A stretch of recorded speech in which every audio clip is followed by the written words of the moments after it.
Imagine stepping out of the crowded, smoky harbor of New York City in the 1880s. The air smells of coal smoke, horse manure, and salt water. The noise is overwhelming: street vendors shouting, carts rattling, the whistle of ships on the east river. Now imagine this. You've left everything behind in Ireland, Italy, Germany, or Poland, and this chaos is your first glimpse of the promised land. But behind the glowing promise of America, the dream of streets paved with gold waits, something darker: cramped rooms, endless labor, children who never see a classroom, the terrifying silence of tuberculosis coughing through thin walls at night. This isn't America of gleaming skyscrapers or millionaire mansions. This is the America lived by millions of ordinary families. And tonight, we step into one of those lives. By the 1880s, New York was the most crowded city in America. Over 1 million immigrants had already poured into the city, and more were coming. Every week, ships unloaded thousands daily at Castle Garden, the immigration station before Ellis Island even existed. Where did they all go? Most ended up in the Lower East Side, where old brick houses once home to a single wealthy family had been gutted, chopped, and divided into apartments. They were called tenements, and they were unlike anything we might call home today. A single building, 6 stories high, might house 1,200 people. Each family crammed into a room about the size of a modern garage. No windows, no fresh air, no running water. Think about that for a moment. Families of 6, 7, sometimes 10, sleeping in one room. They cooked on tiny stoves, washed and shared sinks down the hall, and used outhouses in a dark courtyard that reeked summer and winter alike. And yet they endured. Historians call this era the Gilded Age, a name that says it all. On the surface, America glittered. Mansions lined Fifth Avenue. The Vanderbilts hosted grand balls with solid gold cutlery. Electric lights flickered to life. Telephones rang in wealthy homes. And skyscrapers began to rise into the clouds. But peel back that glitter, and the truth appeared. The workers who built those skyscrapers, stitched those gowns, and dug those railroads lived in filth. The divide was brutal. The wealthiest 1% lived like kings, while working families like the Murphy's Hour stories focused struggled just to eat. And yet, the story of America isn't written only in marble mansions.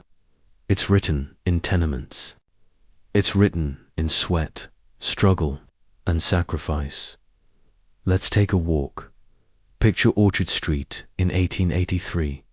The sidewalks are jammed with pushcartsmen and women selling onions, apples, cheap boots, scraps of cloth. The noise is constant. A barrel organ plays a tune. A fishmonger shouts in Italian. Children weave through the crowd barefoot, carrying buckets of water or hauling coal. Now tilt your head upward. Clotheslines stretch across alleyways like banners of survival shirts, aprons, underclothes swaying above the mud. And if you step into one of those doorways, the world changes again. Dark, narrow stairwells, slick with damp, a stench of rot and kerosene. Walls so thin you hear the baby crying 3 rooms away. This is the heart of immigrant New York. Tenements were breeding grounds for disease. Tuberculosis, cholera, typhoid stalked these narrow halls. In fact, 1 in every 5 babies born in the tenements would die before their first birthday. Doctors called tuberculosis the Irish disease, not because it belonged to one people, but because Irish immigrants, like the Murphys, were so vulnerable in these conditions. Every cough behind thin plaster was a warning. Every fever a gamble. Imagine being a parent in this world. You work 14 hours a day, come home to your children pale and coughing, and you have no money for medicine. What do? This wasn't just poverty. It was survival on a knife's edge. If the tenement was misery, the workplace was worse. Factories in the 1880s were not machines of progress. They were machines of human exhaustion. Men like Daniel Murphy entered ironworks factories before dawn, the heat blasting their faces, sparks flying like stars. The noise of hammers and molten iron was deafening. Safety was an afterthought. Lose a hand, too bad. Get crushed under a beam. The family starved. Women like Margaret Murphy weren't spared. She stitched shirts in a garment shop with 50 others, shoulder to shoulder, in a room locked from the outside to prevent theft of time. Flammable fabrics surrounded her. Kerosene lamps lit the air. One spark, one cigarette, and everyone was trapped, and children. They worked too. Some swept factory floors, others rolled cigars. Many, like young Thomas Murphy, shouted newspapers on street corners from dawn till dusk, dodging carriages and horse hooves. This was the America that built wealth and broke bodies. But amid this suffering, something extraordinary bloomed. The tenements weren't just Irish, they were Italian, Jewish, German, Chinese.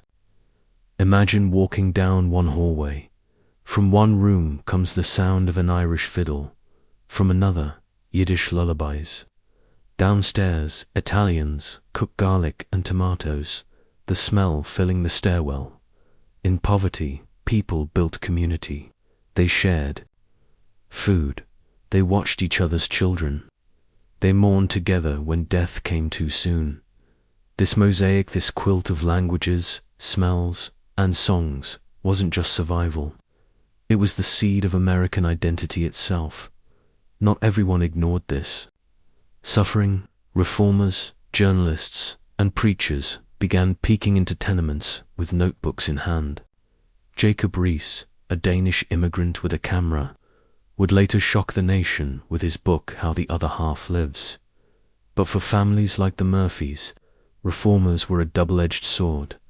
They wanted change, yes, but they also made the poor a spectacle.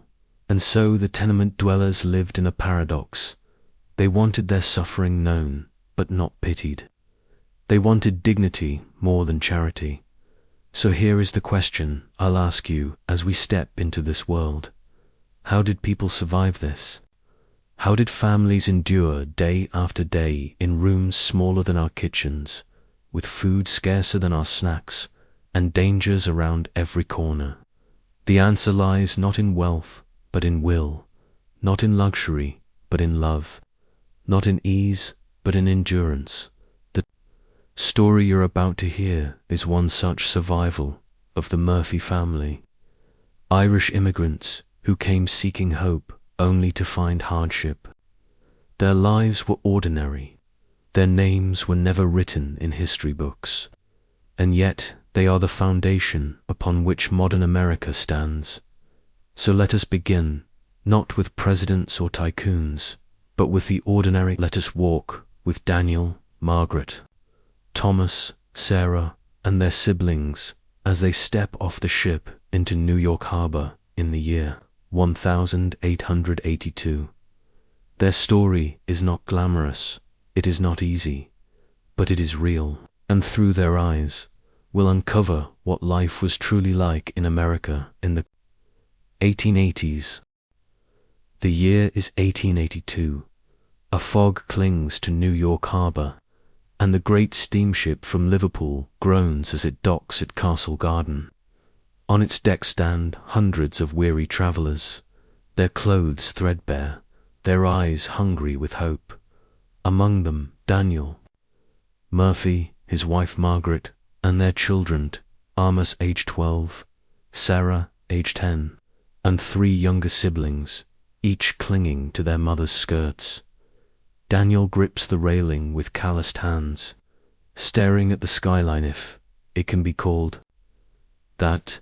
Smokestacks, church spires, and warehouses stretch upward. To him, it looks like promise. To Margaret, it looks like uncertainty. When the ship's horn bellows, Margaret pulls her shawl tight. Thomas whispers, "Is this it, Da? Is this America?" And Daniel answers with the words countless fathers uttered before him, "Aye, lad, this is it. This is where we'll make our life." Before Ellis Island, immigrants passed through Castle Garden, a giant rotunda at the tip of Manhattan. The Murphys shuffle in with the crowd, Germans, Poles, Italians, Jews from Russia. The noise is deafening. Inspectors shouting names, clerks stamping papers, families clutching carpet bags. Margaret clutches baby Nora to her chest as she's asked her name, her birthplace, her husband's work. Daniel declares he is strong, healthy. That's all the officials need to hear. Within hours, they are free to enter the city. No grand welcome, no helping hand. Just a new world and a crowded street waiting to swallow them whole. The Murphys pile into a horse-drawn trolley rattling uptown. Through the windows, New York parades before their eyes. Fifth Avenue mansions, with doormen in livery. Street urchins, barefoot, begging for coins. Factories, belching smoke into the grey sky. Pushcarts, spilling apples, onions, and fish. The contrasts are dizzying. Margaret's eyes widen at the wealth of uptown ladies in silk gowns. Then she looks down at her own patched dress, the holes in Thomas's shoes. "Don't stare," Daniel mutters. "This is their world. Ours will be different." And indeed, their world lies downtown in the Lower East Side, where immigrants crowd tighter than anywhere else in America. The landlord meets them. On Hester Street, his accent German, his manner brisk.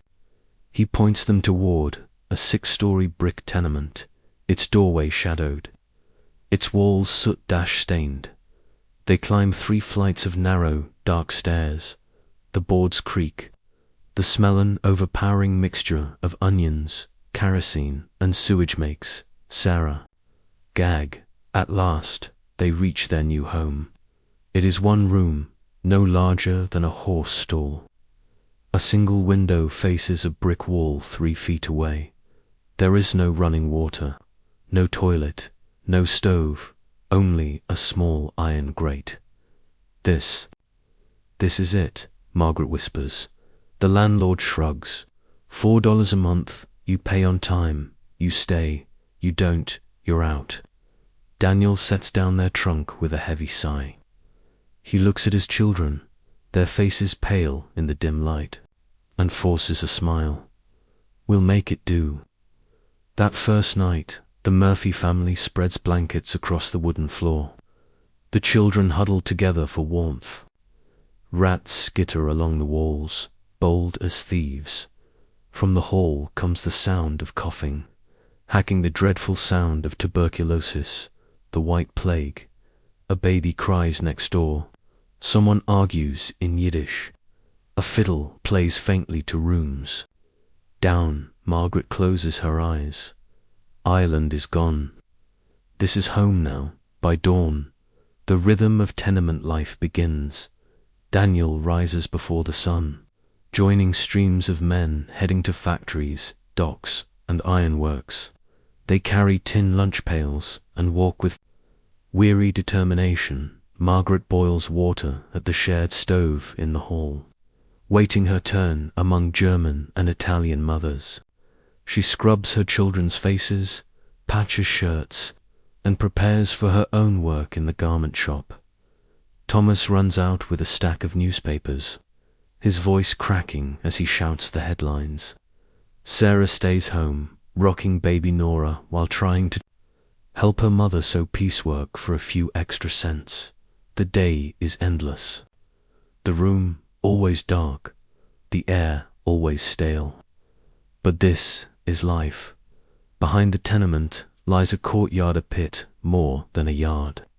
Families dump slops from buckets, sewage runs in rivulets, garbage piles high. Children play here, their feet bare. Their toys nothing more than sticks or tin scraps. Sarah watches the older girls fetch water from the pump. She listens to them chatter in accents she half understands. Already, she feels the weight of growing up too fast. One boy coughs blood into his sleeve. No one looks surprised. In the tenements, sickness is as common as rain. Despite the misery, bonds form. Their neighbor, Mrs. Goldstein, brings Margaret a pot of stew on their second night. "You are new," she says in broken English. "We share. Tomorrow maybe you share." Daniel nods his thanks, moved by the gesture.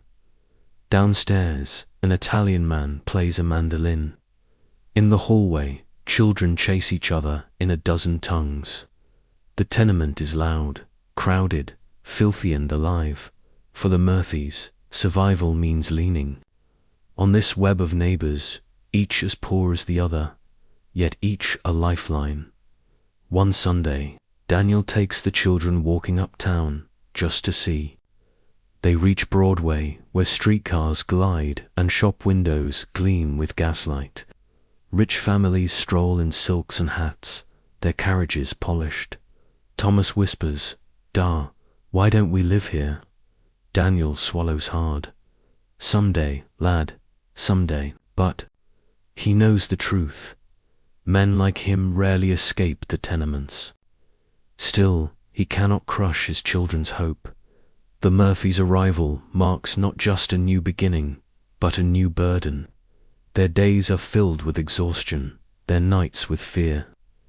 Yet beneath it all runs a stubborn thread of determination, for in their struggle lies a promise not for themselves, perhaps, but for their children.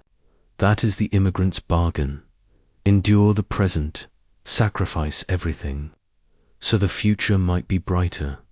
And so, amid rats, disease, and ceaseless labor, the Murphys settle into life in America. Not the America of dreams, but the America of survival, and survival demands work. Endless, grueling, body-breaking work. As Daniel takes his place in the furnace rooms of the ironworks, and Margaret in the suffocating garment shop, the Murphys learn what it truly costs to live in America. In the 1880s, the day begins before the sun. The tenement stirs at 5 o'clock as footsteps echo in stairwells and doors slam. The Murphys wake in the darkness, the air thick with yesterday's cooking smoke. Daniel dresses quickly, patched trousers, boots, stiff with soot, a shirt already stained from yesterday's sweat. Margaret helps lace his boots as the children stir, rubbing sleep from their eyes. "Da, must you go so early?" Sarah whispers. "Aye, lass," Daniel says softly, brushing her hair from her face. The iron waits for no man. He lifts his tin lunch, pale bread, a lump of cheese, and weak tea in a bottle and steps into the hallway, joining the river of men flowing toward the factories. The ironworks factory is a world of fire. By the time Daniel arrives, the furnaces already roar. The heat smashes into him as soon as he steps inside, searing his skin even before he begins work. Sparks fly like angry stars, the clang of hammers on steel deafening. 12 hours, sometimes 14, he labors. He hauls iron rods, swings hammers, wipes soot from his eyes. His lungs ache from the dust. Safety none. A man loses a finger, another collapses from heat. They're carried outside, but work does not stop. Daniel knows one accident could ruin them. There is no workers' compensation, no insurance, no safety net. If he can't work, his family starves, so he pushes on. Each strike of the hammer is a prayer that his body will endure another day, while Daniel fights fire. Margaret Murphy fights thread and cloth. She leaves the tenement with baby Nora bundled against her chest, handing the older children chores, before hurrying down Orchard Street to the garment workshop inside. 50 women sit shoulder to shoulder, their sewing machines clattering in unison. Windows barely open, lamps burn kerosene, filling the air with fumes. The foreman paces the aisles, barking at anyone who slows. Margaret's fingers fly across the fabric, stitching collars onto shirts that pay 5 cents for a dozen collars. To make $1, she must sew until her back screams and her eyes blur. Breaks are not allowed. Doors are locked. A fire here would be a death sentence. Margaret knows it. She's heard whispers of women who never made it out of such shops alive. And yet she cannot stop. Rent is due. Food must be bought. Meanwhile, Thomas, only 12 years old, carries a stack of newspapers almost as tall as himself. He shouts headlines in a voice still cracking. Read all about it. Strikes, fires, new bridges rising. All day he dodges horses, carts and carriages, running barefoot through streets slick with mud and waste. He learns fast to shout louder than the next boy, to grab attention before his rival does. Some days he earns enough to bring home a few cents. Other days, nothing. Once, a carriage nearly runs him down. Another time, older boys steal his coins, but Thomas does not complain. I'm helping, Da, he says proudly. And Daniel ruffles his hair, though his heart aches that a child should. Already knows such burdens. Sarah, only 10, shoulders her own kind of work. She stays in the room, rocking baby Nora while mending shirts. She fetches water from the pump, hauls coal from the cellar, scrubs the floor with rags. When Margaret returns home late, Sarah rubs her mother's sore hands and listens to her sigh. Childhood, for Sarah, slips away quickly, replaced by duty. Sometimes she hums lullabies to her siblings, her young voice trying to drown out the coughs echoing through the hallway by evening. The Murphys gather again in their one room. Daniel staggers in, face blackened, shirt soaked. Margaret's hands tremble as she sets down her sewing. Thomas counts his coins. Sarah tries to hush the crying baby. Dinner is bread, onions, maybe a bit of soup if they are lucky. They eat in silence, too tired to talk, then dash bed. All in one room, Daniel snores heavily, his body demanding rest. Margaret coughs softly. The children curl together on a thin mattress, their dreams interrupted by the shouts of drunks outside, by the clatter of carts, by the unending city noise. This is not one night. This is every night. Every so often, Daniel walks past uptown neighborhoods on his way home. He sees men in suits stepping from carriages, women in silk gowns entering, gaslit theaters. Servants carry packages into brownstone mansions. It's another world one that might as well be another planet.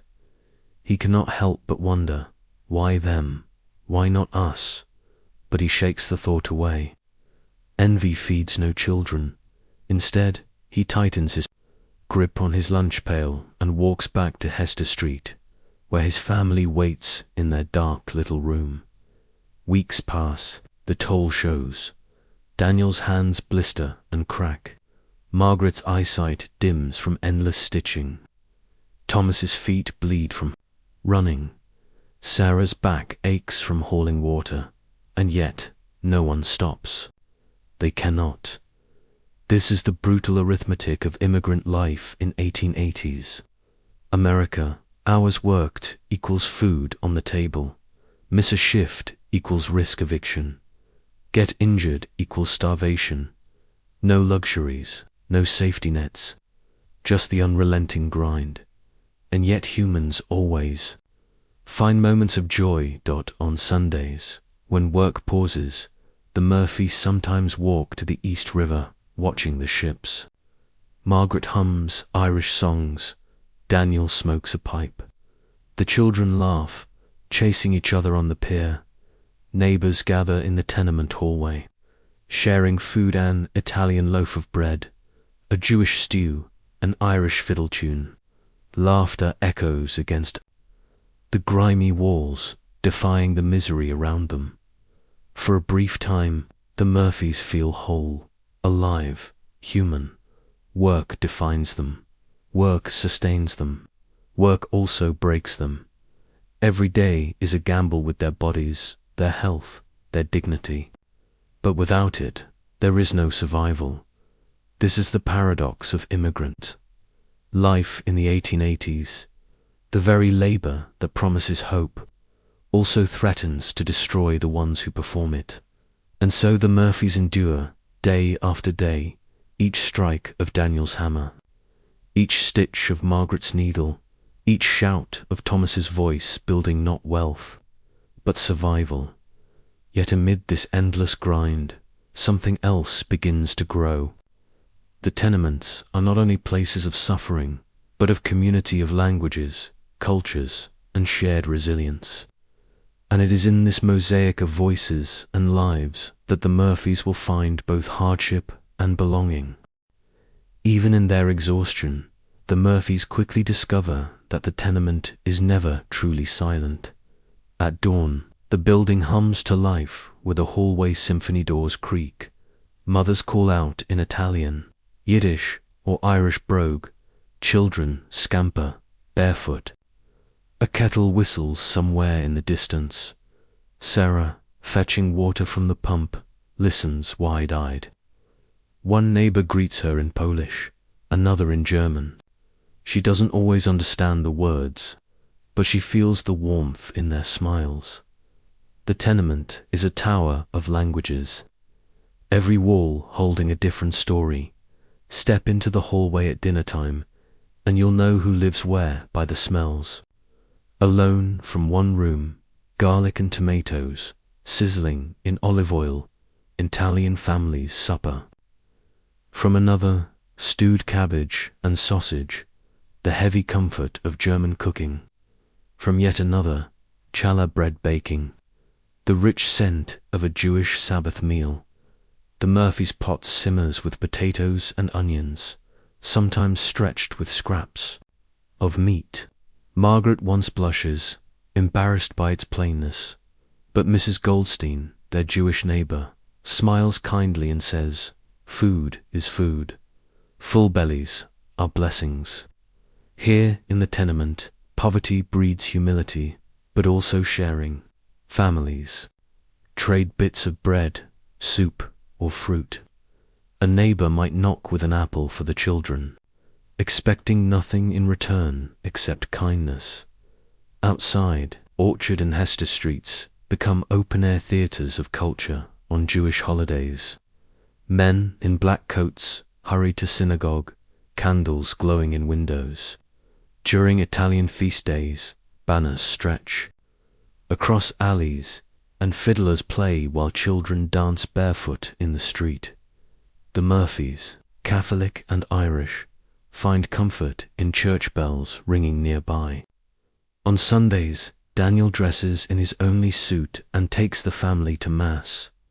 They may sit shoulder to shoulder with fellow immigrants, but for an hour, the tenement world feels lifted, sanctified. Afterward, Thomas races through the streets with other boys, swapping English slang for scraps of Italian or Yiddish, his tongue becoming a patchwork of the neighborhood. This is not just survival, it is becoming part of a mosaic larger than themselves. At night, when exhaustion should silence, the building music rises, An Italian fiddler practices scales. A Jewish boy hums a lullaby to his sister. A German accordion wheezes through a cheerful tune.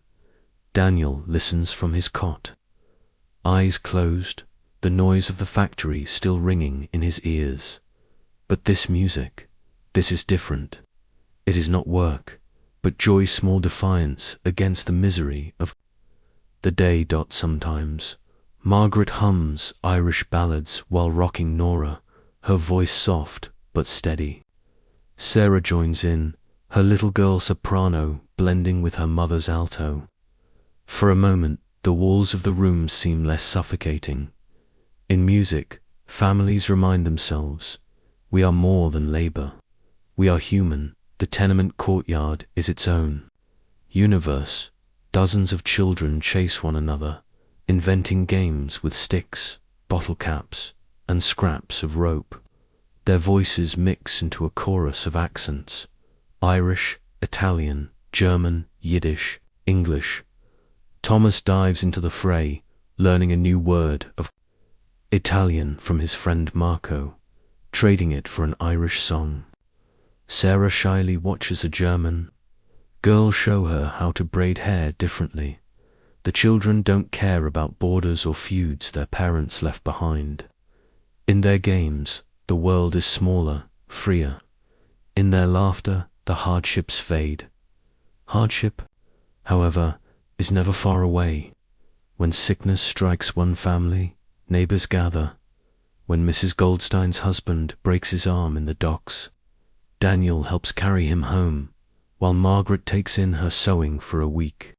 When an Italian mother dies in childbirth, women from every floor bring food for the orphaned children. There are no insurance policies here, no government aid. There is only mutual aid, neighbors carrying one another when no one else will dot it. Is messy, sometimes grudging, but it is survival. And in those bonds, the Murphys find strength greater than any landlord or factory boss can break. Of course, not every interaction is warm. The Irish are mocked as drunkards. Italians are called criminals.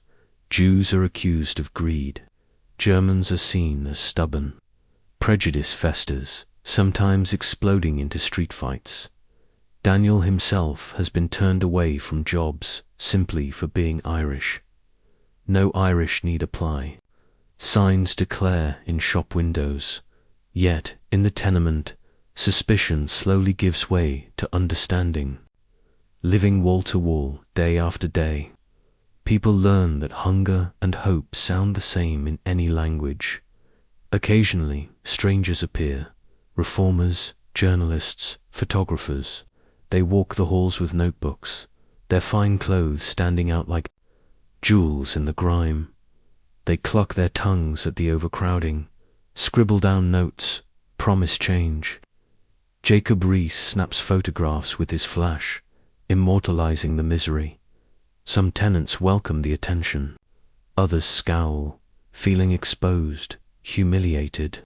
They make us a show, Daniel mutters, like animals in a cage. But Margaret, ever hopeful, whispers, if the world sees, maybe the world will change. In the midst of hardship, joy emerges. In the smallest ways, a shared loaf of fresh bread, a wedding procession dancing through the streets, neighbors leaning from windows to toss flowers, a lullaby sung in the hall, every child stilled to listen, a borrowed book passed from one family to the next, its pages worn from eager hands. These are not luxuries. They are acts of resistance, proof that even in poverty, people cling to culture, memory, and hope. The tenement is not only a place of suffering, but of creation. Here dozens of cultures fuse together. Here the children grow up speaking many tongues. Here the foundation of modern American identity is forged, messy, noisy, crowded, and yet full of possibility. The Murphys, once strangers in this new land, now feel themselves part of a wider story.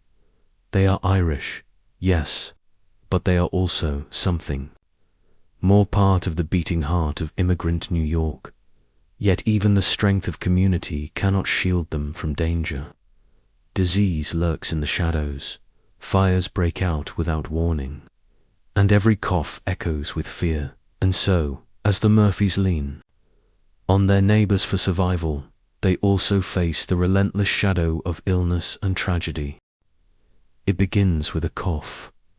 One night, as the Murphys huddle in their small room, Sarah wakes with a sharp, rattling sound in her chest. Margaret sits up quickly, pressing a hand to her daughter's forehead. She feels the heat there. Daniel stirs. Is she ill? Margaret doesn't answer. She doesn't need to. Everyone in the tenement knows the cough. Tuberculosis, the white plague, the disease that whispers through walls, claiming neighbor after neighbor from the room next door. Another cough answers, then another, down the hall. The sound is everywhere, like the building itself is sick. In the 1880s, disease was not an exception in the tenements. It was the rule. Doctors called the Lower East Side the lung block, where sunlight never reached and air never moved. 1 in 10 residents carried tuberculosis.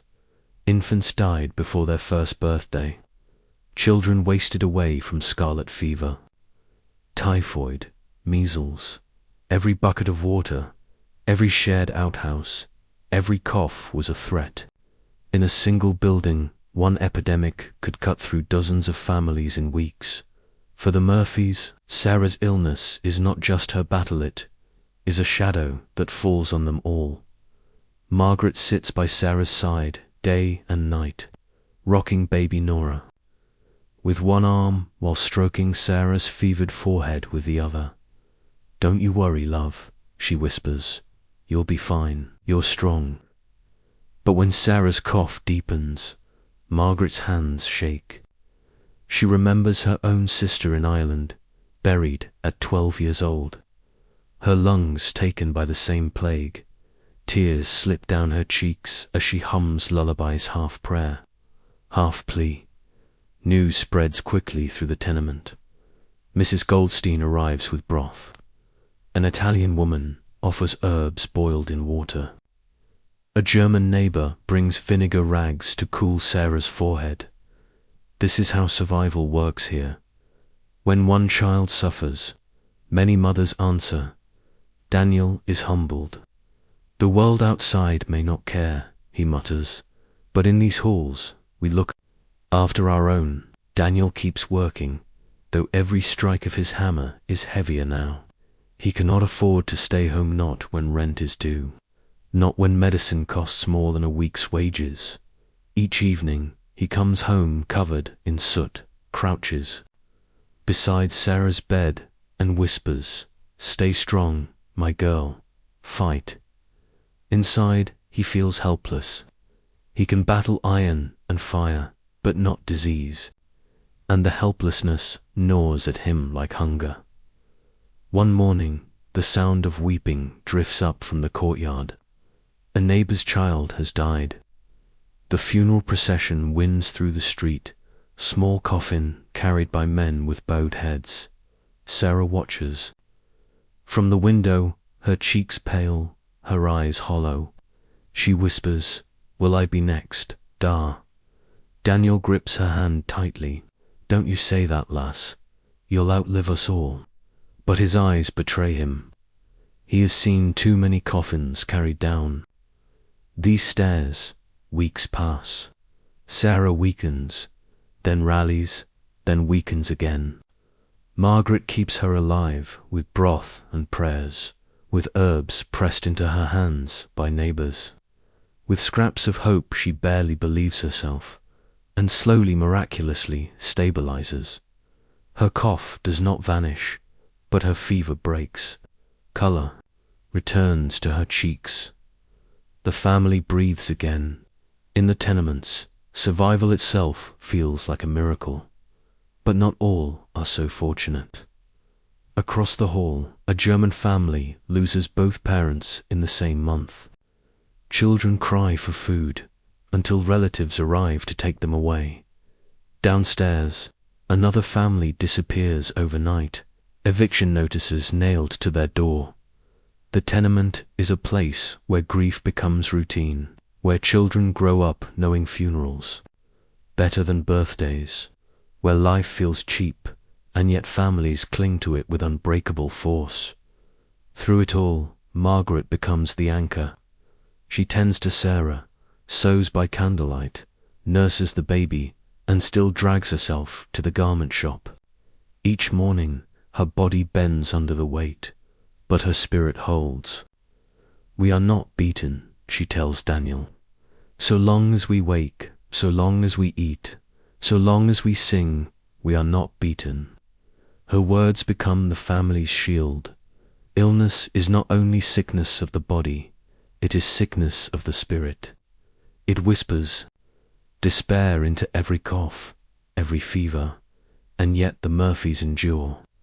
Through fear, through tears, through nights of hopeless prayer they endure. Resilience is not loud here, it is quiet. It is the sound of Margaret humming lullabies when she has no strength left. It is the feel of Daniel's calloused hand gripping his daughter's, promising she will live. It is Sarah's faint smile when she finally rises from bed, thinner but unbroken. This resilience, this stubborn refusal to give up is what keeps the tenements alive. But the dangers of the tenement are not limited to sickness. If disease live slowly, then fire takes them in an instant, and soon the Murphys will face anew the flames that haunt every garment shop, every sweat-filled workshop, where one spark can destroy 100 lives. The ironworks are alive with fury. It is summer now, the air heavy, and Daniel Murphy feels sweat run down his back before the furnaces even roar to full strength. The clang of metal is deafening, the smell of burning iron sharp enough to sting. His nose, today, the factory runs faster than usual. Orders for rails and beams are high. The foreman pushes the men harder, shouting, "Keep it moving, faster." Daniel hauls a glowing bar of iron toward the hammer. The weight strains his arms. The heat sears his face. He knows one slip, one hesitation, could mean disaster, and then it happens. A man beside him stumbles. The iron bar drops, sparks erupt. Daniel lunges, grabbing it before it crashes onto the man's foot. The weight nearly tears his shoulder, but he steadies it, saving the man from a crippling injury. The foreman doesn't thank him. He simply snaps, back to work. Daniel grits his teeth. His heart pounds, and yet he obeys. Because in this place, heroism earns no rewardingly. Another shift of labor in the ironworks. Men lose fingers, hands, sometimes lives. One worker, crushed beneath a falling beam. Another blinded by a shower of sparks. A third coughing blood after years of breathing fumes. Every man knows he could be next, and still they come, day after day, because the alternative is hunger. For Daniel, each night he walks home whole feels like a small miracle. He kisses Margaret's forehead, looks at his children, and silently thanks God that he survived another day. But he knows the odds are never in his favor, while Daniel fights fire. Margaret battles thread. The garment shop is stifling. Dozens of women lean over sewing machines, their needles clattering in endless rhythm. The doors are locked, as always, to prevent theft. Windows are nailed shut to keep out drafts that might disturb the cloth. The air is hot, dry, and heavy with lint. Margaret coughs as dust fills her lungs, but she keeps stitching. Collars, cuffs, seams each, one worth only pennies. Her hands ache, her back burns, but she pushes on, because the children must eat, and, In the back of her mind lingers a fear she dares not voice. What if a fire starts? What if we cannot get out? It happens on a Tuesday afternoon. A lamp tips over. No one notices at first. Then, suddenly flame. The fabric ignites instantly. A curtain of fire races across the tables. The women scream. The foreman shouts, fumbling. With the locked doors, panic explodes. Women claw at the windows. Their fists, bloody as glass, refuses to give. Some cry out prayers, others curses. The heat grows unbearable. Smoke fills the room. Margaret clutches her sewing scissors, useless. Against the fire, her heart pounding. She thinks of her children, of Daniel, of Sarah's frail body at home. I cannot die here. I cannot leave them motherless.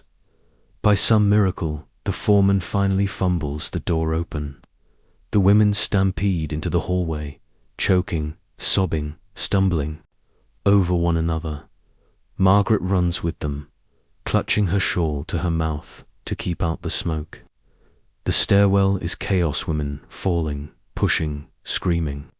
She nearly loses her footing, nearly tumbles down the steps, but she pushes through, shoving past bodies, until at last fresh air. She bursts onto the street, gasping, collapsing onto the cobblestones. Behind her, smoke pours from the windows. Fire wagons arrive, men shouting, hoses spraying. But inside, not all escape. Some women never make it out. Their screams linger in Margaret's ears long after the flames die down. That night, Margaret sits silent in their room, her hands trembling. The children huddle close, sensing her fear. Daniel asks softly, "What happened, love?" She whispers, "Fire. I thought I'd never see you again." Daniel pulls her close, his arms strong around her shaking body. "You're here now, that's all that matters." But they both know the truth. Next time, she might not be so lucky. News spreads quickly through the tenement. Another fire, another tragedy. Women dead because doors were locked, windows nailed shut, foremen valuing cloth over lives. Some families hold funerals. Others protest outside factories, demanding safer conditions. But the bosses do not change. Profits matter more than people, and so the cycle continues. For Daniel and Margaret, the fire becomes a warning. Their labor sustains them, but it also threatens to destroy them. Each day is a bargain with death. Even the children feel the weight. Thomas hears stories of boys crushed in printing presses.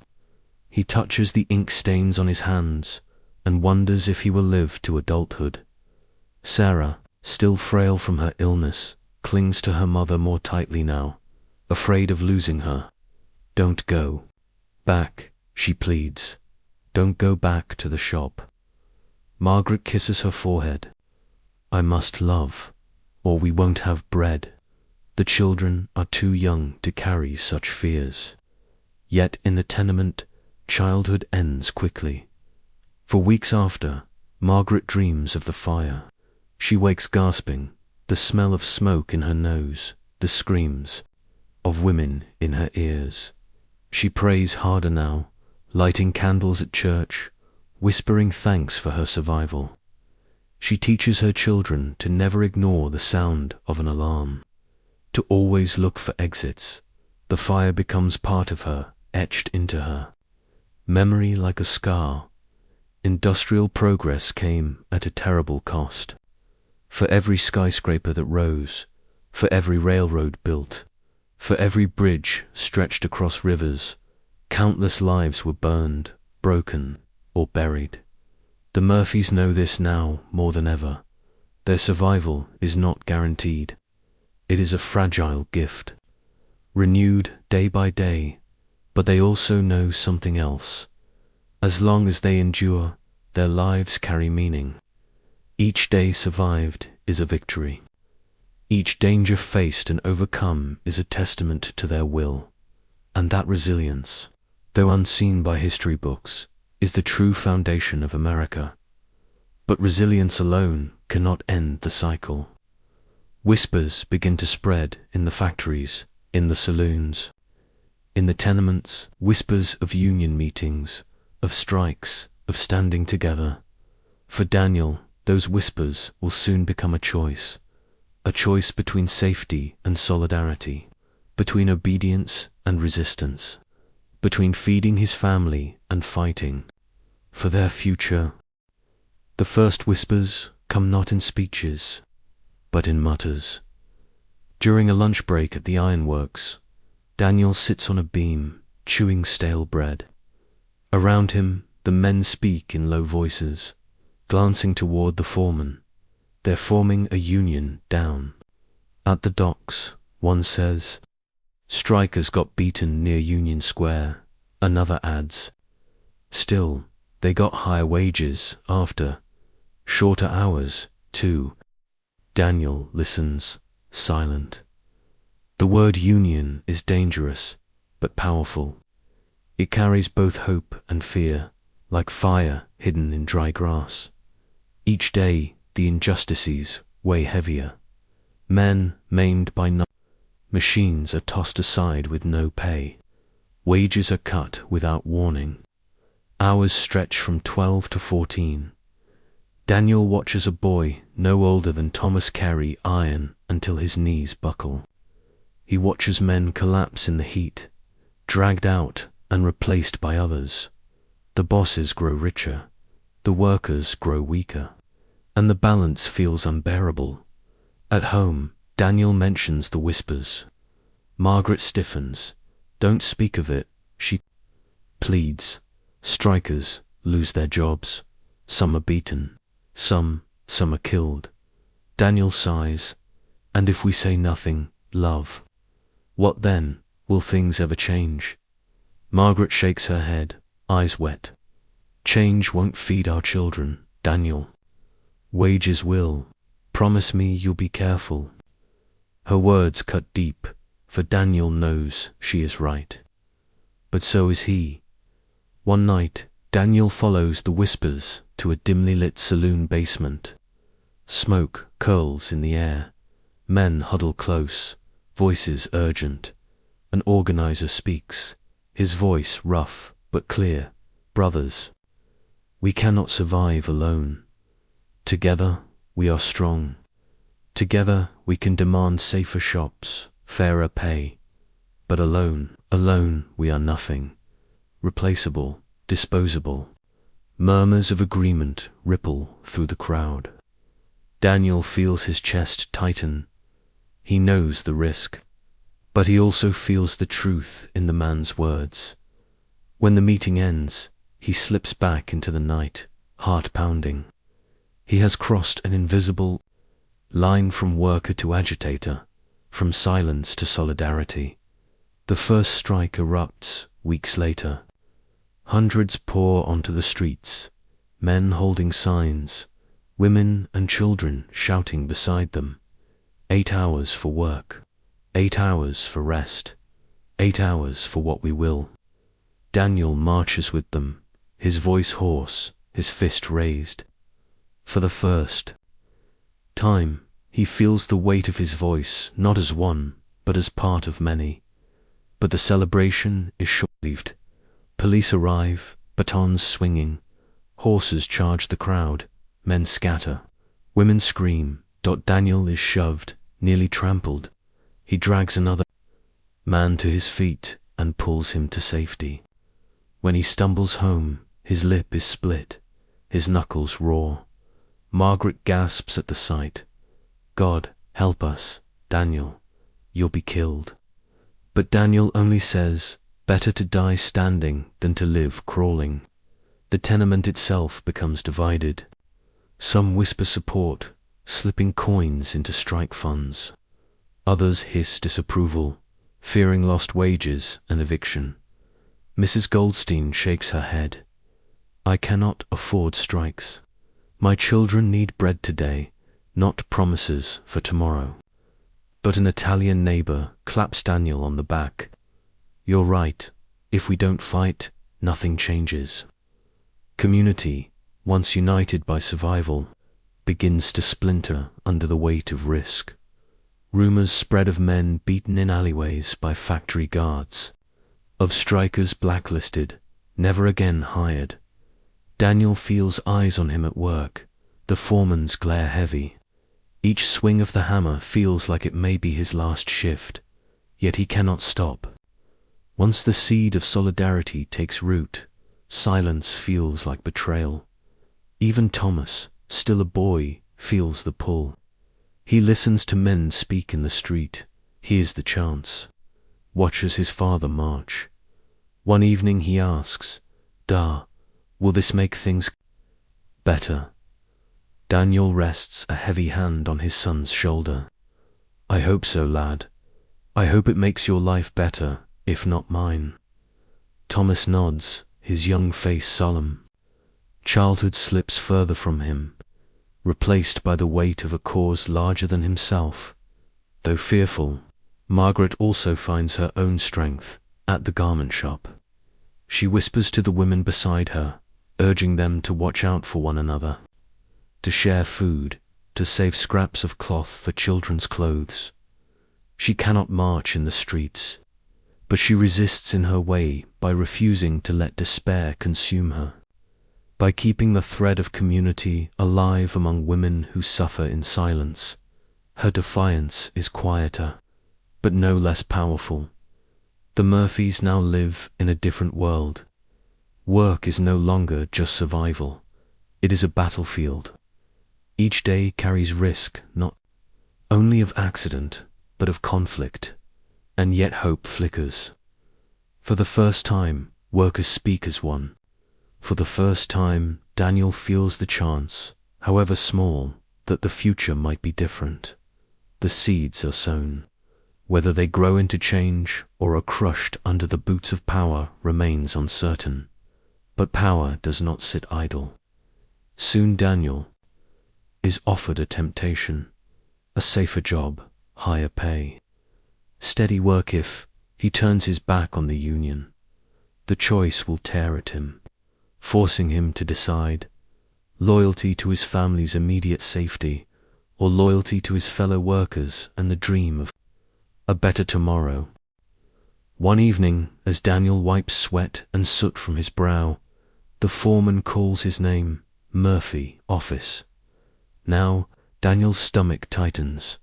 He wipes his hands on his trousers, heart pounding. Men glance at him as he walks past, some with curiosity, some with suspicion. Inside the cramped office, the foreman sits with two men in suits, management. Their collars are starched, their boots polished. Men who have never touched a furnace. "Murphy," the foreman begins, "you've been noticed. Hard worker, strong, loyal." Daniel says nothing, waiting. One of the suited men leans forward. "We'd like to make you assistant foreman. Higher pay, shorter hours, no more back-breaking labor. You'll supervise, keep order. You'll have security." Daniel feels the words like blows. Higher pay, shorter hours, security. Everything he dreams for Margaret and the children. But then the catch. There's one condition. No more talk of unions. No more meetings. "And if men under you whisper of strikes, you'll tell us. We need loyalty, Murphy. Absolute loyalty." Daniel walks home in silence, the offer rattling in his mind. Assistant foreman, twice the pay. A chance to move his family out of the worst of Hester Street. Better food for Sarah, schooling for Thomas. Maybe even medicine when sickness comes again. The temptation is overwhelming when he opens the door. Margaret greets him with a tired smile. The children huddle over a crust of bread. Baby Nora fusses in her cradle. Daniel thinks, this is why I should say yes. And yet his chest tightens. because he knows what saying yes means. Betrayal, turning his back on the men he works beside. Every day, selling their hope for his family's comfort. That night, when the children sleep, Daniel tells Margaret everything. Her eyes widen. Assistant foreman, Daniel, that's a blessing. Think of what it means for us. For the children, you'd be safer. You'd earn more. Daniel nods slowly. Aye, but it comes with a cost. They want me to spy, to betray the men, to turn away from the Union. Margaret falls silent, her face caught between relief and dread. Finally, she whispers, what matters more, Daniel? Feeding your children today or fighting for tomorrow? If you choose tomorrow and we starve, what good is it? Her words echo in his ears long after she drifts into exhausted sleep. The next day, Thomas comes home from selling papers, his face flushed with excitement. They're writing about the strike again, men demanding shorter hours. They say it's History Day, a new world. Daniel forces a smile, but inside he feels torn in two. His son's eyes shine with hope, with belief in fairness, in solidarity. How can he look that boy in the eye if he chooses betrayal? At work, Daniel lingers in the yard, speaking with men who trust him. They talk of wages cut again, of a comrade beaten by police for handing out leaflets. One man claps Daniel's shoulder. We need men like you to stand with us. If you falter, we all falter. Daniel nods, but inside he feels the weight of a crushing dilemma. That night, unable to sleep, Daniel stares at the ceiling. His thoughts rage like the furnaces he tends. On one side, his family, safety, bread on the table, a way out of misery. On the other, his dignity, his brothers at the ironworks, the dream that his children might inherit a fairer world, not the same chains he wears. If he accepts, he saves his family but loses himself. If he refuses, he risks everything for a dream that may never come. His fists clench, his chest aches. The decision feels impossible. The next morning, Margaret watches him dress for work. Daniel, she says softly, whatever you choose, know this, I will stand by you, but please, please don't leave our children hungry. Her voice breaks. She looks at Sarah's thin face, at Thomas's torn shoes, at Nora's bony arms. Daniel feels a wave of guilt crash over him. Back at the factory, the foreman corners him. Well, Murphy, have you thought it over? Daniel swallows. I have. He hesitates. The men nearby glance his way. The silence stretches. Finally, he speaks. I came to this country with nothing but my hands. I've broken my back here. Every day, I want better for my family. God knows I do. But I'll not sell my soul to get it. If the men suffer, I'll not stand by. If they strike, I'll stand with them. So take your offer. I won't be your dog. The foreman's eyes narrow. You'll regret this, Murphy. Daniel meets his gaze, unflinching. Maybe, but at least I'll regret it as a man. Word spreads quickly. Some cheer him, clapping his back. Others shake their heads, muttering that he's a fool. The foreman grows harsher. Daniel is given the heaviest loads, the dirtiest shifts. It is punishment, plain and sharp. But each night, when he comes home, Margaret sees something different in his eyes. Not despair, not fear. Resolved the offer was more than a job. It was a test of Daniel's soul. He chose the harder path, the riskier one. He chose solidarity over comfort, principle over betrayal. And though the future remains uncertain, he knows one thing. He can face his children with honesty. He can hold his head high among his comrades. In a world designed to break men, he has not yet been broken. But the struggle is far from over. The whispers of union will soon explode into open defiance. Strikes will spread, violence will erupt, and Daniel will be thrust into the heart of conflict that threatens not only his livelihood, but his very life. The whispers are no longer whispers. They are shouts by autumn. The ironworks seethes with anger. Wages cut again. Hours stretched longer. A man crushed by a fallen beam is left to die. His family given nothing, not even a day's wages. At lunch breaks, men no longer mutter quietly. They speak openly, defiantly.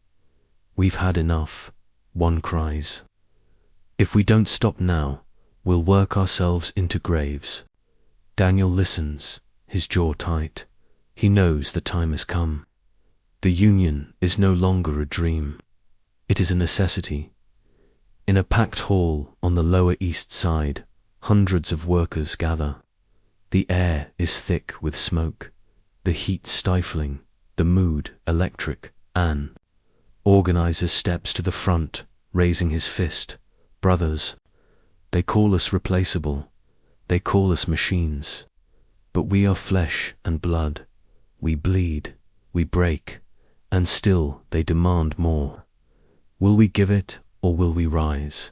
The crowd roars, "Rise!" Daniel finds himself shouting with them, his voice raw, his heart pounding. For the first time, he feels like part of something unstoppable. The strike begins on a grey Monday morning. Instead of filing into the factory, the men gather outside. They hold signs scrawled with chalk and paint. 8 hours for work, 8 hours for rest, 8 hours for what we will. Fair pay for fair work. Daniel stands among them, his fists clenched. He feels fear in his gut, fear of hunger, fear of eviction, fear of police batons. But above it all, he feels pride. The gates remain closed, the furnaces cold. For the first time, the machines fall silent. At home, Margaret paces, her hands twisting in her apron. No wages means no bread. She whispers, "What will we feed the children?" Daniel grips her shoulders. "This is for them, love. For a world where they won't suffer as we do." Her eyes fill with tears. She wants to believe him, but the rumble of hunger already gnaws at her children's bellies day after day. The workers hold the line. They march, they chant, they sing songs of defiance. Women bring food when they can. Children shout alongside their fathers. But soon strikebreakers arrive, men desperate enough to take the jobs of those who protest. They shuffle past, heads down, escorted by hired thugs with clubs in hand. Daniel's blood boils. Scabs, someone spits. Traitors, fights break out. Stones fly. Police wade in, swinging batons, breaking heads. The picket line is no longer peaceful. It is a battlefield. One afternoon, as Daniel marches with his comrades, mounted police charge the crowd. Horses rear, hooves pound, batons rain down. Daniel is shoved to the ground, trampled. Pain explodes in his ribs. He gasps for breath as a boot slams into his side. Through the chaos, he sees Thomas, his 12-year-old son, standing on the edge of the crowd, shouting at the police, "Leave them be, get back." Daniel roars, dragging himself up, pushing his boy behind him. A baton crashes against his shoulder, but he does not fall. Blood runs down his temple, but still he stands. That night, Daniel stumbles home, bruised, battered, but alive. Margaret gasps when she sees him, pressing cloths to his wounds, tears streaking her face. "You'll be killed, Daniel," she sobs. "They'll kill you." He takes her hands, his voice hoarse. "Better I die fighting for what's right than live a coward. Our children must see we stood for something." Thomas watches, silent, his young face hard with understanding. Sarah clings to Margaret, trembling. The family is shaken, but Daniel's resolve only deepens. Weeks drag on, wages stop. Food runs thin. The children's cheeks hollow. Neighbors share what little they can, a loaf of bread here, a pot of stew there. But hunger stalks every room, and tension boils. Some families give in, sending their men back to work, heads bowed. Others cling stubbornly to the strike, no matter the cost. The Murphys stand firm. But each night, Margaret feels the fear grow heavier. Despite the hunger, the strike builds something new. Solidarity, workers share food across ethnic lines. Italian bread, Irish potatoes, Jewish stews passed hand to hand. Music rings out even on empty stomachs. Voices raised in songs of unity. Daniel looks around at the faces in the crowd, scarred, weary, but unbowed, and feels a surge of pride. "We are not alone," he whispers to Margaret. "We are part of something greater." The strike is not only a battle for wages, it is a battle for dignity, for recognition that these men and women are not machines, not disposable parts, but human beings. For the Murphys, it means bruises, hunger, fear. But it also means pride, solidarity, hope. And though victory is uncertain, one thing is clear: the fight has changed them. They will never again accept chains without resistance. But strikes cannot last forever. Hunger forces choices. Families break under the strain. And for the Murphys, the strike will lead to both hardship and glimpses of fragile progress. Small steps toward a better life that feel monumental in their world of endless struggle. Winter presses hard against New York. Snow clogs the streets. Icy winds whip through tenement cracks. After weeks of hunger and blood, the ironworks men finally give in. Some return to work broken, others blacklisted.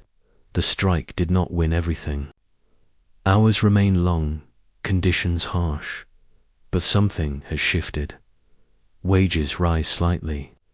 A few safety measures are grudgingly added. Most importantly, the men have tasted their power together. They know their voices matter, even if the victory is small. Daniel walks home, weary but proud. He has no illusions, but he knows they stood, they fought, and they were heard. For Thomas, the strike brings unexpected change. A reformer who watched the marches notices his determination and offers him a job as a clerk's assistant in a small office. It is not glamorous.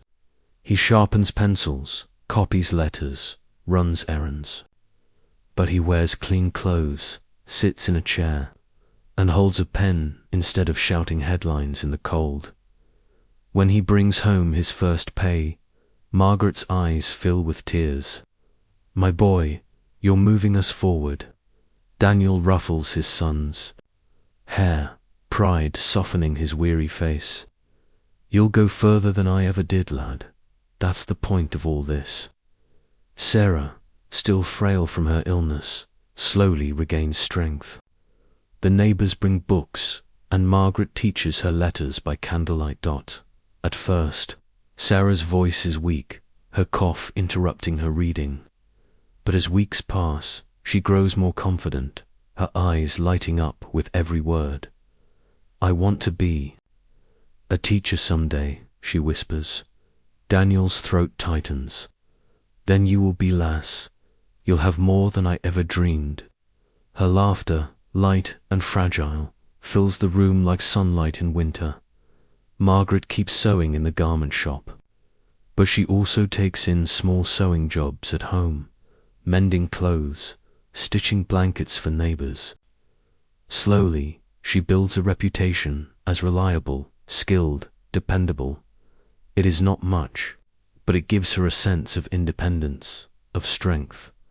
One evening, as she finishes a shirt, she tells Daniel, "We may never be rich, but our children will not. Live as we have. That will be my life's victory." Daniel takes her hand, eyes shining with quiet admiration. The tenement, scarred by hunger and fire, still breathes with resilience. An Italian family brings bread after Margaret helps sew there. Daughters dress. Mrs. Goldstein tutors Thomas in arithmetic. A German neighbor teaches Sarah songs that brighten the long winter nights. The community, once divided by fear during the strike, grows closer again, bound by shared scars and shared hope. In a world that often forgets them, they remember one. Another, back at the ironworks, Daniel still hauls iron and hammers steel. His back aches, his hands are blistered, but his spirit feels lighter. He looks around at his fellow workers and sees them differently now, not just men beaten down by labor, but brothers who once raised their voices as one. The fire of solidarity has not gone out. It smolders, waiting for the day it will rise again. One evening, walking home from work, Daniel pauses on the street. Above him, a new building rises, higher than any he has ever seen. Workers climb scaffolds. Electric lights glow in the dusk. He realizes he is watching the birth of a new New York. Skyscrapers rising, a city stretching toward the sky, and though he may never live in those towers, he knows his labor, and the labor of men like him is what builds them. That thought fills him not with envy, but with pride. On a Sunday afternoon, the Murphys walk to the river together. They sit on the dock, the children laughing as seagulls circle overhead. For a moment, there is no hunger, no fear, no strike, only family, only love. Daniel looks at Margaret, at Thomas, at Sarah, at little Nora in her arms, and thinks, this is why I fight. This is what keeps me alive. The city roars around them, but in that moment, the Murphys feel rich in ways no money could measure. The strike did not bring sweeping victory. Poverty still grips them. Danger still stalks their steps. But small progress matters. A raise in wages, a safer shop, a son with a desk job, a daughter who can read, a family that, against all odds, is still together.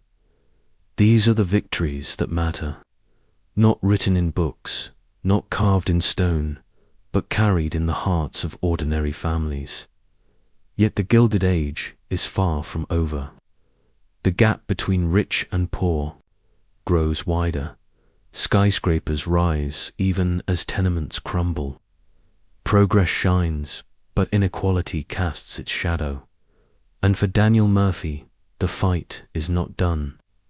He will face new tests, new temptations, and new struggles as America barrels toward the 20th century. By the late 1880s, New York is no longer the same city the Murphys first entered.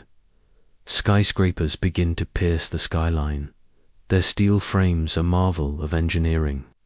Electric streetlights flicker to life, turning night into day. The telephone rings in the homes of the rich, a miracle of instant connection to the wealthy. It feels like a golden age, an America bursting with innovation, prosperity, and limitless possibility. But to families like the Murphys, these wonders are glimpsed from a distance, like stars too far to touch. On Fifth Avenue, mansions rise like palaces. The Vanderbilts throw glittering bowls where diamonds drip from gowns, and champagne flows like water. Newspapers print photographs of women in gowns worth more than the entire Murphy family will earn in a decade. Meanwhile, in the tenements, Margaret patches clothes until her eyes blur. Daniel swings his hammer in the furnace heat. Thomas counts pennies for bread. Sarah coughs softly at night. Two worlds, one gilded, one grim, sharing the same city, yet separated by walls higher than any skyscraper. The irony is cruel. The men who build the skyscrapers will never live in them. The women who stitch the gowns will never wear them. The children who sell newspapers announcing progress will never taste its rewards. Daniel stands one evening, staring at a new building, stretching skyward. A passerby marvels, the future is here. Daniel mutters, under his breath, "I, built on our backs." He does not say it with bitterness, but with weary truth. The divide does not go unnoticed. Reformers, journalists, and preachers cry out against injustice. Jacob Riis publishes his photographs of tenement life, shocking the wealthy with images of children sleeping on bare floors, families crammed into windowless rooms. Some gasp in horror, some pledged charity, others shrugged, muttering that the poor should simply work harder. Daniel hears of these efforts, but he trusts little in. Men with cameras and pens, they come, they stare, they leave, he tells Margaret. We remain. And yet, he admits, if the world is ever to change, perhaps it must first be seen. The Murphy story is not unique. It is the story of millions. Irish, Italian, Jewish, German, Chinese, all crammed into neighborhoods, all laboring in factories, all dreaming of better days for their children. Their names will not be recorded in history books, but their sweat, their hunger, their endurance fuel America's rise as an industrial power. Every beam in a bridge, every stitch in a shirt, every brick in a building bears the unseen fingerprints of families like theirs. For the Murphys, the small progress of Act 9 grows into hope for the next generation. Thomas, now working as a clerk's assistant, begins to dream of more, perhaps a career beyond the streets. Sarah, though frail, continues to learn, her mind hungry even when her body weakens. Daniel and Margaret whisper to each other at night, "We may not escape this life, but our children will." That belief becomes their guiding star. The Gilded Age is a paradox. On one side, invention, prosperity, progress. Railroads crisscross the nation. Oil magnates and steel barons amass fortunes. America steps onto the world stage as a rising power. On the other, poverty, disease, exploitation. Children die in tenements. Women burn in locked factories. Men collapse in ironworks. It is an age, gilded, not golden, shining on the surface, corroded beneath. One night, Daniel walks home past a mansion glowing with electric light. Inside, music and laughter spill into the street. Servants move like shadows, carrying trays of wine. Daniel stops, watching for a moment. He thinks of his own room, dark and crowded, where his children sleep huddled together. For a brief moment, envy burns in his chest. But then he shakes his head. They have their riches, he mutters, but we have our dignity, and that is something no man can buy. Margaret, sitting by the window sewing, often reflects on the contradictions of her new country. America is strange, she tells Sarah one evening. It promises everything, yet gives nothing freely. But it is still better than where we came from. Here, at least, we can fight. Here we can dream. Her words sink deep into her children. They begin to understand that their parents' sacrifices are not just for survival, but for possibility. The Gilded Age is often remembered for its glittering wealth, its tycoons, its mansions, but its true foundation lies in the tenements, in families like the Murphys. They did not strike it rich, they did not rise to fame, but they endured, they labored, they raised children who would go further than they ever could, and in that endurance lies the real story of America, not the gilded, but the human. The Murphys' journey, though ordinary, is extraordinary in what it reveals, that history is not only written by the wealthy and powerful, but by millions of unseen families who built a nation brick by brick, stitch by stitch, sacrifice by sacrifice. As the century draws to a close, the question remains, will America honor their struggle, or bury it beneath the glitter of the Gilded Age?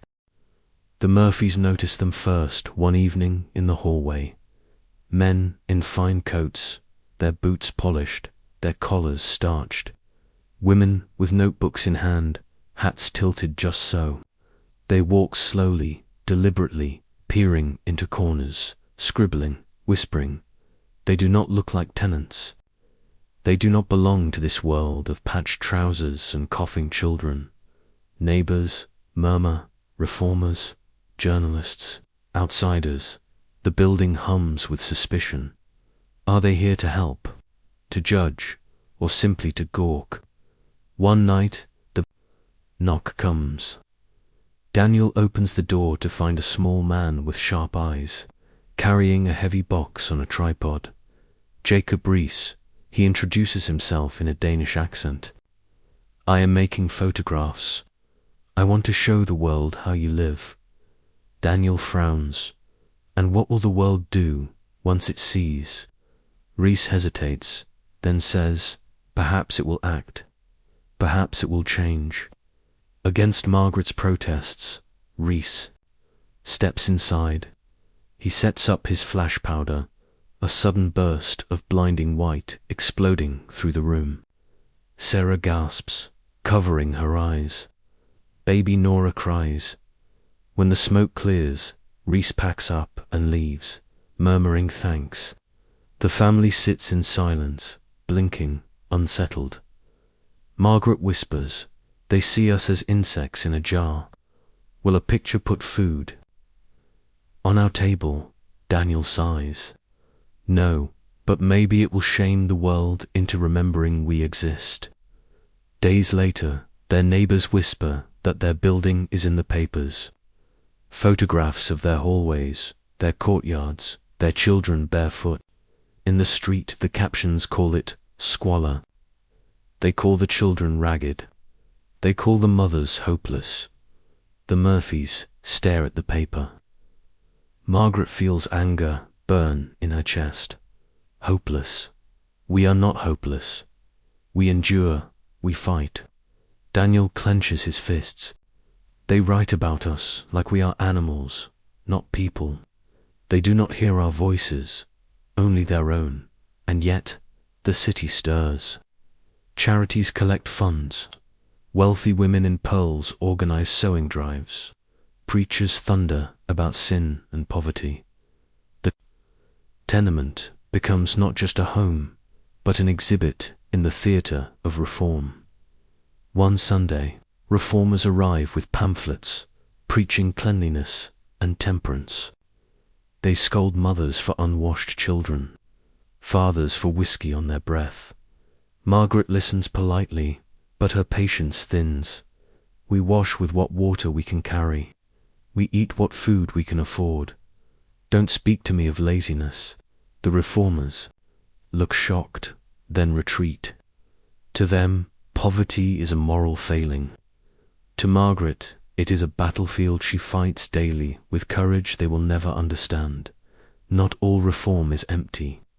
One reformer, a teacher with kind eyes, opens a settlement school. For immigrant children, Thomas, though older, attends in the evenings, practicing his writing. Sarah learns her letters. her eyes wide as she reads simple words aloud. Margaret weeps quietly the first time Sarah sounds out a full sentence. "This is why we came," she whispers. "For this." For the first time, reform touches their lives, not with pity, but with opportunity. At night, Daniel and Margaret argue softly over the reformers. "They mean well," Margaret says. "They see what the rich refuse to see." Daniel shakes his head. "They do not live here. They do not cough with us, starve with us, break with us. They speak of us, but not for us." Their words hang heavy in the air. Both know they are right. Both know the truth is complicated. Some neighbors welcome the reformers, grateful for soup kitchens and donated clothes. Others spit when they pass, muttering that charity is just another form of control. One Italian father scoffs. "They want to make us American, but not equal. They want our labor, not our dignity." The tenement becomes a stage where reform plays out. But the actors, the tenants, remain voiceless in their own story. Months later, Reese returns with his camera, this time accompanied by wealthy patrons. They tour the tenement, gasping, clutching their pearls. "This is terrible," one woman says. "How do they live like this?" Daniel, standing in the hallway, answers flatly, "We live like this because you pay us wages that keep us here." The woman flushes, embarrassed, and turns away. They will donate money, perhaps, but they will never understand the true cost. And yet, slowly, laws begin to shift. New building codes are whispered about, requirements for windows, for ventilation, for fire escapes. Small victories born from photographs and headlines. The Murphys hear the news with cautious hope.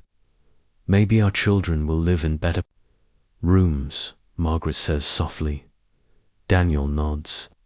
"Maybe, if the world keeps looking long enough." The reformers and journalists were both a blessing and a burden.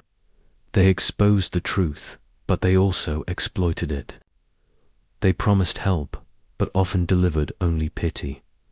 For the Murphys, their presence was a reminder. Their lives were not invisible, but being seen did not always mean being understood. In the end, the Murphys learned to take what good they could. A school, a donation, a promise of new laws, and leave the rest for real change. They knew would come not from outsiders, but from within, from workers, mothers, fathers, and children who refused to surrender their dignity. And within those cramped halls, the greatest strength often came not from reformers or journalists, but from the women themselves, women like Margaret and countless others who stitched, cooked, birthed, healed, and held entire communities together in silence. Their quiet power would shape not only their families, but the very fabric of America. Margaret Murphy lives two lives at once. By day, she is one of dozens in a garment shop, stitching collars until her fingers cramp. By night, she is mother, nurse, cook, teacher, caretaker. Her body never rests. If her hands are not pushing a needle through fabric, they are scrubbing floors, hauling buckets of water, or rocking a feverish child. She carries not only her own burdens, but those of everyone around her. When Daniel returns exhausted, it is Margaret who patches his shirt. When Thomas limps home, it is Margaret who washes his feet. When Sarah coughs, it is Margaret who sits awake through the night. Invisible, endless labor, the kind no ledger records. The tenement women form a hidden network of survival. An Italian mother teaches Margaret how to stretch flour with water to make it last another day. A Jewish neighbor shows her how to make poultices for coughs. A German midwife, Frau Weber, helps deliver babies in cramped rooms, charging only pennies or bread. These women rarely make speeches, never appear in newspapers, but they know the survival is built on sharing recipes, remedies, gossip, advice. Margaret calls it the women's web, invisible to outsiders, but strong as steel. The world does not see their sacrifices. When reformers speak, they praise men for organizing unions, for marching in the streets. Women remain in the shadows, their work unnamed. Yet it is women who stretch pennies into meals, who mend clothes until they are more patch than fabric, who soothe children when hunger makes them cry, when a strike starves the family. It is women who ration food, skipping meals themselves to give a child an extra bite, when sickness spreads. It is women who stay, who nurse, who bury. Their strength is silent, but it is the strength without which nothing else could stand. One winter night, screams echo from a room to floors below. A woman in labor, her husband frantic. Frau Weber, the German midwife, rushes in, followed by Margaret. The room is stifling, the mother pale, the baby reluctant to come. Hours pass. The midwife barks orders in German. Margaret wipes sweat from the woman's brow, whispers prayers in Irish. At last, a cry splits the night, a baby alive. The mother weeps, clutching her child. Margaret walks home with blood on her apron, exhausted but smiling. She tells Daniel, it is the women who bring life into this place. It is the women who keep it alive.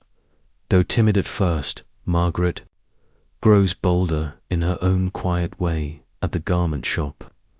She whispers encouragement to younger women, teaching them how to sew faster, how to hide mistakes from the foreman. When wages are cut, she murmurs, we must stand together. If we all refuse, what can they do? It is not a fiery speech. It is not a march in the street. But for the women beside her, those words matter. Quiet defiance, a strength the foreman never sees coming. In the Murphy home, decisions are made not only by Daniel, but by Margaret. It is Margaret who decides how to spend every penny, balancing rent against food, candles against medicine. It is Margaret who urges Sarah to learn, who insists Thomas must seize his chance at the clerk's desk. It is Margaret who pushes Daniel to hold fast to dignity, even when tempted by the foreman's offer. Her voice does not roar, but it steers the family like a rudder in a storm beyond. Chores and wages lies another burden, emotional labor. When Daniel despairs, it is Margaret who steadies him. When Thomas grows restless, it is Margaret who calms him. When Sarah weeps in fear of death, it is Margaret who whispers hope into her ear. She carries not only her own grief, but everyone else's, and no one outside those four walls will ever. No, it is also women who keep traditions alive. On Sundays, Margaret cooks stew as her mother once did in Ireland, humming old songs while she stirs the pot. Italian women braid bread, Jewish mothers light candles, German women sing lullabies. In every hallway, women carry the memory of homelands left behind, weaving culture into the lives of their children. It is not just food or song, it is identity. It is belonging in a land that often calls them outsiders. One evening, Thomas brings home a page of letters he has written in careful script. Margaret studies it in the candlelight, tears stinging her eyes. All my life I've stitched shirts. For other men, she whispers. But you, my boy, you will write. You will not just labor with your hands, but with your mind. It is her quiet triumph, her proof that every sacrifice, every sleepless night, every skipped meal was worth it. The world of the tenement was held not only by the muscle of men, but by the unseen labor of women. They did not strike headlines. They did not march with banners, but they fed, healed, comforted, and carried. Without them, the tenements would have collapsed long before the skyscrapers rose. Margaret Murphy is one among millions. Her name may fade, her work forgotten, but her strength lives on in her children, in her neighbors, in the generations that rise from her sacrifices. Her quiet power is the truest kind of revolution, and while women bore the hidden burdens, children to play their part far too early, far too heavily, in the streets and sweatshops, in newspaper alleys and cramped schoolrooms. The children of the tenements lived lives that were both tragically short and astonishingly resilient. Their story is the story of the future being built, one fragile childhood at a time. For most children in the Lower East Side, childhood as we know it today did not exist. There were no toys, no bedrooms of their own, no school days free of worry. Instead, there was labor, hunger, and the constant press of survival. And yet, amid the shadows, laughter still echoed in courtyards, stickball clattered in alleys, songs drifted through stairwells. Children found ways to carve joy from the smallest scraps. The Murphys' children were no different. At 12, Thomas should still be in school. Instead, he stands at street corners before dawn, his voice raw as he shouts, "Extra, extra, read all about it." Strikes, fires, police beatings. In his arms, a stack of newspapers taller than his chest. In his pockets, only a few coins. By day's end, he dodges carriages, jostles with rival boys, learns to shout louder than the next voice. He runs barefoot through muck and ice, his toes bleeding, his lungs filling with the soot of the city dot. Other boys his age in uptown neighborhoods play with toys bought in shops. Thomas sells those shops' headlines, and yet when he hands his meager earnings to Margaret at night, he grins proudly. "I'm helping, Ma. I'm helping us climb." Sarah at 10 should be playing with dolls or running in fields. Instead, she rocks her baby sister, stirs pots on the stove, mends shirts by candlelight. When other children walk to school, she carries water from the pump, her small arms straining with the bucket's weight. And when illness weakens her body, she still insists on helping. "I can sew," she whispers to Margaret. "Let me try."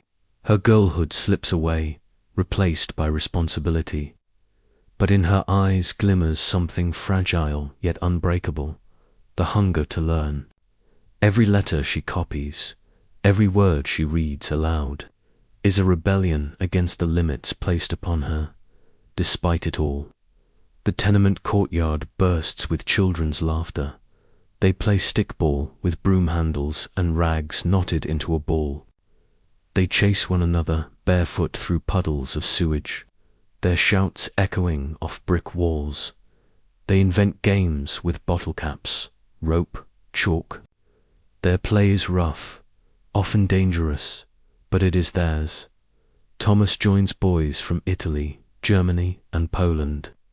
Language doesn't matter when running, dodging, laughing. For a moment, the poverty vanishes. Sarah watches shyly, humming to herself, braiding her friend's hair as girls chatter in accents that blend into a single melody of survival for tenement children. The street becomes both playground and school. Newspaper boys learn to count, change faster than clerks. Girls sewing at home learn to barter with shopkeepers. Older boys fall into gangs, their lessons written in fists and knives. Every corner teaches, but not all lessons are kind. Thomas once sees a boy his age crushed under a cartwheel. Another time, he watches a gang beat a newcomer for daring to sell papers on their corner. Life is brutal, but every day survived is a lesson in toughness, in cunning, in resilience. The greatest fear in every child's heart is to be left alone. And in the tenements, orphans were everywhere. When disease took parents, children were left in hallways, crying until relatives claimed them, or until reformers came to cart them to orphanages. The Murphys once watched as 3 children from across the street were led away, clutching each other's hands. Their eyes wide with terror, Sarah whispered to Margaret, "Promise you'll never leave us, Ma." Margaret pulled her close, her voice breaking. "So long as I breathe, love, I'll never leave you." For many children, labor began before adolescence. Some stitched in sweatshops from dawn to dusk, earning pennies. Others sold matches or shined shoes in the streets. Girls as young as 8 sewed buttons until their eyes blurred, while boys crawled under machines too small for grown men. The Murphys spared Sarah from factory work, but Thomas's newsboy life was grueling enough. And even baby Nora, still a toddler, would one day join in, sewing, mending, carrying, for in the tenements, every pair of hands, no matter how small, was needed. Yet children are more than their burdens. Even on the hungriest days, Thomas and his friends laugh as they race through alleys. Sarah sings lullabies to her siblings, her voice thin but sweet. Children chase fireflies in the summer, sled down icy streets in winter, carve toys from scraps of wood. Their resilience is astonishing. Where adults see despair, children still find wonder. They remind their parents that joy is possible. Fleeting, fragile, but possible. The reformers' evening schools bring a spark of hope. Thomas learns to write his name, his letters shaky but proud. Sarah, though frail, reads simple verses aloud. Margaret listens, tears on her cheeks, whispering, "This is why we came." The children's small progress becomes the family's greatest triumph. It is proof that, though their present is chained by poverty, their future might yet be free. The children of the tenement are both its most tragic victims and its brightest lights. They lose their childhoods too soon, their laughter cut short by labor, disease, and hunger. Yet they also carry resilience greater than their years. They learn, they dream, they imagine a world beyond the brick walls and narrow alleys. For the Murphys, Thomas, Sarah, and Nora are not just children. They are the reason for every sacrifice, every bruise, every night of hunger. They are the proof that even in the darkest places, the future can still shine. And amid that darkness, there was another source of strength, one that crossed cultures and languages. Faith, ritual, and tradition gave the tenement more than food or shelter could. They gave meaning. For families like the Murphys, faith was not just religion, it was survival of the spirit. On Sunday mornings, the bells of St. Mary's Church ring across the Lower East Side, their sound cutting through smoke and noise. For Daniel, the bells are more than a call to Mass, they are a call to memory. In their solemn toll he hears the hills of Ireland, the voices of his parents, the promise that life is not only labor but meaning. The Murphys dress in their best, patched but clean. Thomas straightens his shirt. Sarah clasps Margaret's hand. Nora giggles at the bell's echo. Together they walk, shoulders brushing with dozens of other families, each seeking sanctuary in the same worn pews. Inside the church, the air is heavy with incense, the light soft through stained glass. Here, the noise of the streets fades. Here, Margaret closes her eyes and lets the priest's Latin wash over her. She does not understand every word, but she feels its weight, its comfort. Daniel bows his head, whispering prayers not only for survival, but for dignity, for strength, for his children's future. The children fidget, but when the choir sings, Sarah hums along, her thin voice blending with the soaring hymn. For an hour, the Murphys are lifted beyond hunger, beyond soot, beyond sorrow. For an hour, they remember that they are more than workers, they are souls. Back in their room, Margaret keeps faith alive in small rituals. A rosary tucked beneath her pillow, a candle lit when illness strikes, a whispered prayer over bread before dividing it to outsiders. These rituals may seem small, even futile, but for Margaret, they are anchors. Without them, despair would flood her heart. Faith is not just belief, it is resistance against hopelessness. The Murphys are not alone in their devotion. The tenement is alive with rituals from every corner of the world. On Friday evenings, Mrs. Goldstein lights Sabbath candles, her hands hovering gently over the flames. The warm glow spills into the hallway, softening even the roughest voices. The Italians celebrate feast days with processions, carrying statues through the streets, banners fluttering, fiddlers playing. Children dance, barefoot behind them, laughter, chasing sorrow away. Germans gather in music halls, singing hymns and folk songs, their voices booming, strong and defiant. Each tradition, though different in form, carries the same essence, survival of spirit. Faith also binds them in grief. When a neighbor dies of consumption, the courtyard fills with mourners. Women wail, men bow their heads, children clutch their mothers' skirts. A priest murmurs prayers in Latin, candles flicker against the brick. The Murphys join, Daniel removing his cap, Margaret crossing herself. Death is a constant in the tenement, but through ritual it is not meaningless. It becomes remembrance.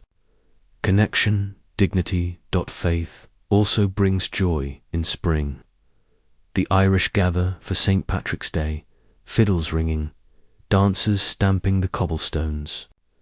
Italians share bread during Easter, their voices raised in song. Jewish families prepare Passover, telling stories of liberation that echo in every language. Children run through the streets, waving scraps of colored cloth like banners. Even Daniel laughs, his heavy face brightened by the sound of fiddles and the taste of ale. For a few precious days, the streets feel less like cages and more like home. One night, when Daniel sleeps and the children are curled together, Margaret kneels by the window. She clasps her rosary, her lips moving silently. She prays not for riches, not even for escape. She prays for endurance, for strength to face another day, for her children to live long enough to see something better. Tears slip down her cheeks. She wipes them quickly, so no one will see. Faith is her armor, but even armor cracks. Still, she whispers, we are not abandoned. We are not forgotten. Faith is not only spiritual, it is cultural identity in a world that seeks to strip it away. Employers mock Irish accents, sneer at Italians, scorn Jews. The tenements themselves are divided by prejudice, but through Mass, Sabbath, feast days, and music, families hold on to who they are. Their faith tells them, you belong, you matter, you carry a story greater than this suffering. It binds them to one another and to the lands they left behind. It reminds them that even in poverty they are not rootless after one long Sunday Mass. Daniel tells Thomas quietly, never be ashamed of who you are, lad. We may live in darkness, but our faith is light. Hold fast to it, no matter what the world says. Thomas nods, his eyes bright. He may not fully understand yet, but he feels the weight of his father's words. Faith, he realizes, is not only prayer, It is identity. It is strength. It is inheritance. The tenements were places of hunger and labor, yes, but they were also chapels of resilience. Within those walls, faith and culture wove together like threads in a tapestry, sustaining lives, otherwise crushed beneath poverty. For the Murphys, Catholic faith steadied them. For their neighbors, Sabbath candles, feast days, songs, and prayers did the same. And together, these traditions formed a chorus, a collective voice rising against despair, declaring, "We are still here. We endure. We belong." The Murphys' story, like those of their neighbors, is not gilded with wealth, but burnished with endurance. And as we look back on the 1880s, the question lingers, what is true progress? Towers of steel and electric light, or the dignity of families who, through faith and sacrifice, built the very foundations of modern America? The year winds down. Snow falls heavy over the city, muffling its endless roar. In their small tenement room, the Murphy family huddles together for warmth. Daniel's shoulders are stooped from years of hauling iron. Margaret's hands are calloused from endless stitching. Thomas, no longer a boy, now wears a clerk's jacket. Sarah coughs less these days, her eyes bright with books in her lap. Baby Nora grows strong, her laughter filling the dark corners of the room. There is no fortune. Here, no mansion, no golden reward, but there is survival. There is love. There is a stubborn, unbreakable dignity, and sometimes that is more powerful than riches. History rarely remembers families like the Murphys. It writes of presidents, tycoons, inventors, and generals. It celebrates the gilded, the powerful, the visible. But what of the millions who labored unseen? What of the fathers who struck iron until their hands bled? What of the mothers who stitched until their eyes blurred? What of the children who grew up too soon, who carried burdens meant for men and women? Their names are unwritten, but their legacy endures. Without them, there would be no skyscrapers, no railroads, no bridges spanning the rivers. Without them, America's glittering surface would crumble. The Gilded Age dazzled with inventions, telephones, electricity, towering steel. But behind every triumph lay a human cost. For every mansion on Fifth Avenue, there was a tenement bursting with disease. For every millionaire's ball, there were hundreds of funerals for children lost before their first birthday. Progress was not free. It was purchased with sweat, with hunger, with lives like the Murphys. That is the paradox of America in the 1880s. Greatness built upon suffering, beauty shadowed by inequality. And yet, within this paradox, lie the seeds of hope. Thomas's clerk job, a small step toward upward mobility. Sarah's newfound love of learning, a fragile flame of possibility. The solidarity of neighbors, sharing bread and laughter even in hunger. The strikes, imperfect but defiant, proving that workers' voices could shake the walls of power. These are small victories, perhaps invisible to the world, but they are monumental in the lives that lived them. The Murphys' legacy is not measured in wealth, but in resilience, not in power, but in endurance, not in history books, but in the lives of their children and their children's children. This story belongs to one Irish family in one tenement on Hester Street. It echoes across time and space. Every immigrant who has ever stepped onto new soil, heart pounding with fear and hope, their story is here. Every worker who has ever bent beneath unfair burdens, yet dreamed of better for their children, their story is here. Every mother who has sacrificed, every father who has endured, Every child who has hoped, their story is here. The Murphys are not just one family, they are millions. They are the foundation of modern America. Today, we walk streets lit by electricity. We ride subways beneath the city.